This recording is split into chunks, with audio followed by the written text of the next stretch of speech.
नमस्कार, नादिल टीवी पे आपका बहुत स्वागत है और मैं हूं आपके साथ अनुपमा खोपरे। सबसे पहले बात करेंगे बड़ी खबर की। राजधानी भोपाल से आपको बड़ी खबर बता रहे हैं, जहां पर केंद्रीय गृह मंत्री अमित शाह का मध्य प्रदेश दौरा रहने वाला है। 25 फरवरी को मध्य प्रदेश दौरे पर अमित शाह रहेंगे। ग्वालियर, खजुराहो और भोपाल शाह आएंगे, जहां क्लस्टर और प्रबंध समिति की बैठक भी केंद्रीय गृह मंत्री अमित शाह लेने वाले हैं। आम सभा और बूथ समिति सम्मेलन को भी संबोधित करेंगे। वहीं राजधानी में प्रबुद्ध जन सम्मेलन में भी शामिल होते हुए नजर आने वाले हैं। तो देखिए, केंद्रीय गृह मंत्री अमित शाह कार्यकर्ताओं की बैठक भी लेने वाले हैं, जहां पर जीत का मंत्र देते हुए भी नजर आएंगे। सबसे पहले ग्वालियर की बात कर ली जाए तो यहाँ पर कार्यकर्ता बैठक होगी। खजुराहो की बात कर ली जाए तो खजुराहो में आम सभा को संबोधित करते हुए भी केंद्रीय गृह मंत्री अमित शाह नजर आने वाले। एक तरीके से कहा जा सकता है कि कार्यकर्ताओं को, नेताओं को जीत का मंत्र देते हुए केंद्रीय गृह मंत्री अमित शाह नजर आने वाले हैं। और उसके साथ ही साथ एक तरीके से चुनावी शंखनाद यहाँ पर केंद्रीय गृह मंत्री अमित शाह करने वाले हैं। तो देखिए, राहुल गांधी की भारत जोड़ो न्याय यात्रा से पहले केंद्रीय गृह मंत्री अमित शाह का मध्य प्रदेश दौरा, और साथ ही सबसे खास क्योंकि यहां पर ग्वालियर, खजुराहो और भोपाल आएंगे, जहां पर क्लस्टर और प्रबंधन समिति की बैठक होगी, कार्यकर्ताओं की बैठक होगी, आम सभा को संबोधित करेंगे और उसके साथ ही साथ बूथ समिति सम्मेलन को भी संबोधित करते हुए केंद्रीय गृह मंत्री अमित शाह नजर आने वाले हैं। तो देखिए, अपने आप में ये जो दौरा है वो काफी खास हो जाता है, महत्वपूर्ण हो जाता है, क्योंकि केंद्रीय गृह मंत्री अमित शाह को हमने देखा कि किस प्रकार से उनकी रणनीति काम करती है और काफी ज्यादा महत्वपूर्ण इनका ये दौरा है। क्योंकि एक और देखा जाए तो आम आदमी पार्टी और उसके साथ ही सपा और कांग्रेस, तमाम जो पार्टियां हैं, इंडिया गठबंधन की बात कही जा रही है, उनको लेकर सीट बंटवारे को लेकर स्पष्ट मध्य प्रदेश में स्थिति नजर आ रही है। तो वहीं पर अगर हम बात कर ले केंद्रीय गृह मंत्री अमित शाह की, तो उनका इस दौरान मध्य प्रदेश दौरा गढ़ ग्वालियर से भी चुनाव का आगाज करते हुए केंद्रीय गृह मंत्री अमित शाह नजर आने वाले हैं। ग्वालियर चंबल लोकसभा क्लस्टर की बैठक भी लेंगे केंद्रीय गृह मंत्री अमित शाह। उसके साथ ही नेताओं और कार्यकर्ताओं से शाह संवाद करते हुए भी नजर आएंगे, उन्हें जीत का मंत्र देंगे। ग्वालियर, गुना, भिंड, मुरैना के नेताओं, कार्यकर्ताओं से भी संवाद केंद्रीय गृह मंत्री अमित शाह करते नजर आएंगे। खजुराहो में आम सभा करेंगे, तो वहीं बूथ स्तर पर सम्मेलन भी होने जा रहा है। 2293 बूथों की 11 सदस्यीय समितियों के साथ में भी बैठक करेंगे। शाम को भोपाल में प्रबुद्ध जन बैठक में भी केंद्रीय गृह मंत्री अमित शाह शामिल होने वाले हैं। तो देखिए, हमने आपको बताया ग्राफिक्स के जरिए कि किस प्रकार से ये महत्वपूर्ण बैठक करने वाले हैं। और चलिए अब इसी खबर पर ज्यादा बातचीत कर लेते हैं, इसे और अच्छे तरीके से समझ लेते हैं। न्यूज रूम का रुख कर लेते हैं, जहां से हमारे ब्यूरो हेड ब्रजेश जी हमारे साथ में जुड़ गए। ब्रजेश जी, 2023 का विधानसभा चुनाव देखा और राजनीति के चाणक्य कहे जाते हैं केंद्रीय गृह मंत्री अमित शाह, और कहीं ना कहीं 2023 में इसका असर भी देखने को मिला। अब 2024 की बारी है, ऐसे में किस प्रकार से इस बैठक के और ये जो दौरे हो रहे हैं उसके मायने निकाले जाए? निश्चित तौर पर हम देख रहे हैं कि किस तरह से बीजेपी ने अपनी चुनावी रणनीतियों की शुरुआत कर दी है। जिस तरह से राम मंदिर की प्राण प्रतिष्ठा हुई, उसके बाद चुनावी शंखनाद कर चुकी है बीजेपी, और अब क्लस्टर की बैठक होने वाली है। जो मध्य प्रदेश में केंद्रीय गृह मंत्री आ रहे हैं, उनके साथ साथ हम देखेंगे कि जब जब क्लस्टर की बैठक होगी, हर एक क्लस्टर में एक बड़ा नेता शामिल होगा। उत्तर प्रदेश के मुख्यमंत्री योगी आदित्यनाथ होंगे, राजस्थान के मंत्री होंगे, और आप देखेंगे कि हमारे पड़ोसी राज्य छत्तीसगढ़ के मुख्यमंत्री शामिल होंगे, उत्तर प्रदेश के उप मुख्यमंत्री भी इन कार्यक्रमों में शामिल होंगे। जो क्लस्टर की बैठक है, खासकर जिसकी शुरुआत अमित शाह करने जा रहे हैं। अमित शाह बड़े रणनीतिकार माने जाते हैं बीजेपी में, लगातार उनकी रणनीतियों पर अमल करते हुए बीजेपी हम देख रहे हैं किस तरह से शीर्ष पर बनी हुई है, लगातार उसे सफलताएं मिल रही है।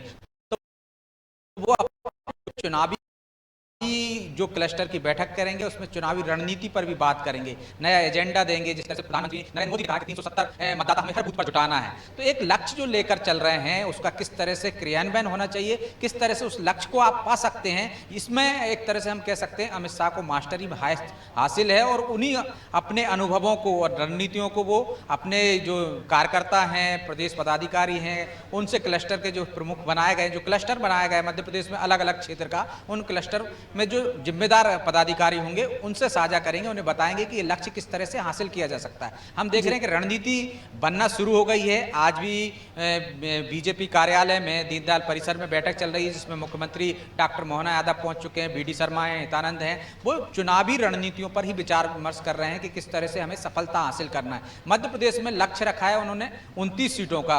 मध्य प्रदेश में लोकसभा की 29 सीटें हैं और सभी सीटों पर बीजेपी जीत दर्ज करना चाहती है। इस लक्ष्य को लेकर चल रहे हैं। एकमात्र लोकसभा सीट है छिंदवाड़ा, जिस पर कांग्रेस का कब्जा है, इसको भी वो छीनने की कोशिश कर रही है। और हम देख रहे हैं कि इस तरह से गठबंधन हो गया है आज कांग्रेस में और समाजवादी पार्टी में। एक सीट कांग्रेस ने समाजवादी पार्टी को दे दी है, खजुराहो सीट, जो कि बीजेपी के प्रदेश अध्यक्ष बीडी शर्मा उनका संसदीय क्षेत्र है, जहां पे समाजवादी पार्टी को अच्छे खासे वोट मिले थे।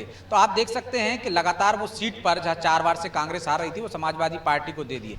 अब मध्य प्रदेश में समाजवादी पार्टी और कांग्रेस का गठबंधन से क्या कांग्रेस को फायदा मिलेगा, इस पर भी बात करेंगे, क्योंकि विधानसभा चुनाव में हमने देखा है कि अमित शाह ने एक रणनीति और एक फार्मूला दिया था कि जहां पर तीसरे दल के, चाहे बहुजन समाज पार्टी का या समाजवादी पार्टी का, अन्य या निर्दलीय भी ताकतवर है, उसका सपोर्ट करना है जिससे कि हम जीत सके। तो इसी तरह के कुछ फार्मूले वो इस बार भी लोकसभा चुनाव में दे सकते हैं कि समाजवादी पार्टी का वोट बैंक किस तरह से बीजेपी अपने पाले में ला सकती है, या कांग्रेस का जो वोट बैंक है वो समाजवादी पार्टी को न मिल सके। इन तमाम रणनीतियों पर अमित शाह चर्चा करेंगे और दिशा निर्देश देंगे उन पर अमल करके, ताकि मध्य प्रदेश बीजेपी 29 के 29 सीटें जीत कर दे सके। जी बिल्कुल ब्रजेश जी, और जिस प्रकार से आपने खजुराहो का जिक्र किया, तो खजुराहो में भले ही बीजेपी की दो तीन चुनाव हो चुके हैं यहाँ पर लोकसभा को लेकर, और बीजेपी लगातार 2-3 चुनाव जीतते भी आ रही है, लेकिन इस बार इंडिया गठबंधन का क्या थोड़ा बहुत असर देखने को मिल सकता है? क्योंकि जिस प्रकार से यहाँ पर देखने को मिल रही है, सीट बंटवारा कर लिया गया है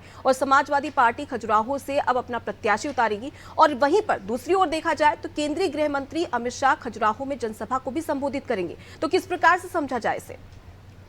निश्चित तौर पर मध्य प्रदेश में वैसे तो 2 दलीय व्यवस्था है, बीजेपी और कांग्रेस के बीच सीधा मुकाबला होता है, लेकिन जो एनडी गठबंधन है, उस गठबंधन की वजह से उत्तर प्रदेश में समाजवादी पार्टी कांग्रेस को कुछ सीटें देने जा रही है। उसके बदले में एक सीट मध्य प्रदेश में भी हमने देखा है कि वो उन्हें देने का वादा कर लिया है कांग्रेस ने, कि वो समाजवादी पार्टी को दे दी। समाजवादी पार्टी वहां पर समझौता कर रही है उत्तर प्रदेश में, तो मध्य प्रदेश में भी कांग्रेस समाजवादी पार्टी से समझौता कर रही है। हालांकि इस तरह की समझौते की कोशिशें हमने देखा है कि विधानसभा चुनाव में भी करने की कोशिश की गई थी, तब किस तरह से खटास हो गई थी अखिलेश में और कमलनाथ के बीच में। जब कमलनाथ से पूछा गया था कि अखिलेश यादव भी यहाँ चुनाव लड़ने के लिए चुनावी तैयारियों में जुट गए, उम्मीदवार घोषित कर रहे हैं, तो क्या गठबंधन आपका होगा? तो उन्होंने कहा छोड़िए अखिलेश वखिलेश को। इससे वो नाराज हो गए थे और हमने देखा किस तरह से समाजवादी पार्टी ने मध्य प्रदेश में नुकसान पहुंचाया था। हालांकि यहाँ पे समाजवादी पार्टी कितना असर डाल पाएगी, इस पर थोड़ा संशय है। उसकी वजह है कि जब जब समाजवादी पार्टी उत्तर प्रदेश में सत्ता में रहती है, तब तक वो प्रभावित करती है मध्य प्रदेश में, जो उत्तर प्रदेश की सीमा से लगे जिलों में, वो चाहे विधानसभा क्षेत्र हो चाहे लोकसभा क्षेत्र हो, वहाँ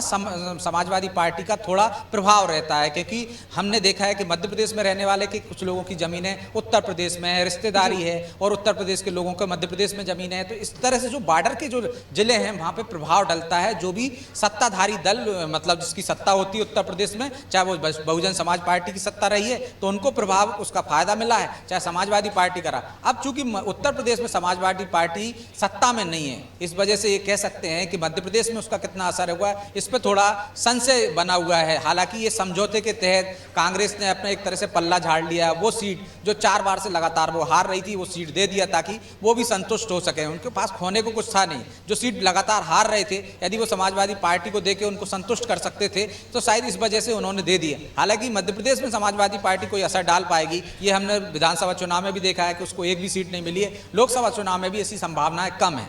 जी बिल्कुल, तो ऐसे में देखने वाली बात होगी ब्रजेश जी कि किस प्रकार से यहाँ पर केंद्रीय गृह मंत्री अमित शाह अपनी रणनीति बनाते हुए नजर आते हैं। फिलहाल के लिए बहुत शुक्रिया तमाम जानकारी हम तक पहुँचाने के लिए और बातचीत के लिए। तो देखिए किस प्रकार से देखा जा सकता है कि कितना महत्वपूर्ण ये दौरा है केंद्रीय गृह मंत्री का। एक तरीके से चुनावी शंखनाद करते हुए नजर आएंगे, कार्यकर्ता है, पदाधिकारी है, उन्हें जीत का मंत्र देते हुए नजर आएंगे। और खजुराहो, भोपाल और ग्वालियर में तमाम जो अलग अलग कार्यकर्ता है, क्लस्टर है, उनके साथ में बैठक भी होने वाली है। जो अपने आप में काफी महत्वपूर्ण है। और देखिए 2023 का जब विधानसभा चुनाव हुआ था तो किस प्रकार से केंद्रीय गृह मंत्री अमित शाह ने जो चुनाव है उसकी कमान अपने कंधों पर ले ली थी और एक प्रचंड जीत मध्य प्रदेश में भाजपा की हुई थी। अब इसी की तर्ज पर केंद्रीय गृह मंत्री एक बार फिर से लोकसभा चुनाव के मद्देनजर मध्य प्रदेश में आ रहे हैं और चुनावी शंखनाद तो किया जाएगा, लेकिन जीत का मंत्र भी यहां पर केंद्रीय गृह मंत्री अमित शाह तमाम जो कार्यकर्ता नेतागण हैं, मंत्रीगण हैं, उन्हें एक बार फिर से देते हुए नजर आएंगे।